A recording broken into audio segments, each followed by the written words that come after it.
మంత్రి గారు మాట్లాడినప్పుడు చాలా విషయాలు చెప్పారు.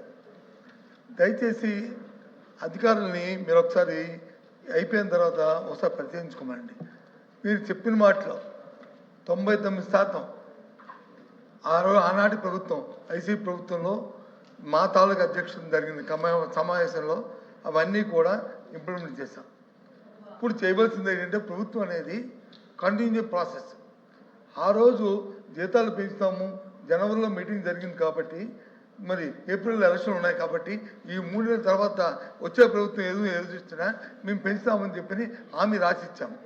మిగతా విషయాలన్నీ కూడా ఆ రోజే చేశాము. ఆ రోజే మీరు కావాల్సిన అగ్రిమెంట్ పేపర్స్ అంటున్నారు కదా, మీ డైరెక్టర్ గారు ఉంటారు, డైరెక్టర్ గారిని పిలిచి డైరెక్టర్ గారితో మాట్లాడి అవన్నీ జరిగా లేదో మీరు చూడండి. అంతేగాని మీరు లేనిపోయిన కలవలి మాట చెప్పి పాపం లక్షలాది మంది ఇవాళ ధర్నా చేస్తున్నారు ధర్నా చౌక్లో. మీరు ఇలా అడగండి. ఇగో మంత్రి గారు ఇవాళ అప్పుడున్న మాజీ మంత్రి గారు ఇవాళ ఎల్ఓపి గారు వచ్చి ఈ సమావేశం పెట్టారంట, ఇవన్నీ చేశామని చెప్పి సభా సాక్షిగా చెప్తున్నారు. ఇది అబద్ధమా నిజమని అడగండి.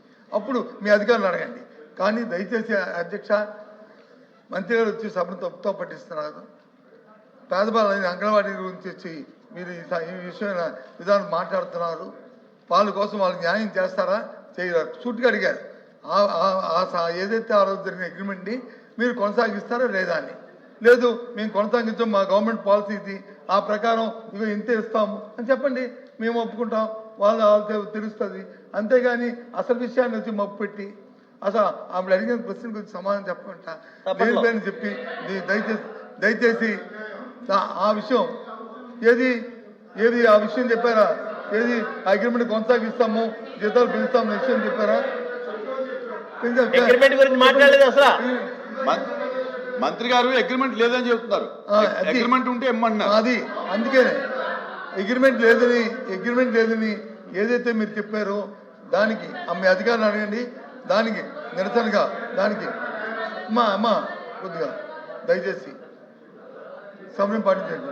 దయచేసి ఏదైతే పేద అంగన్వాడీకి మీరు వచ్చి అగ్రిమెంటే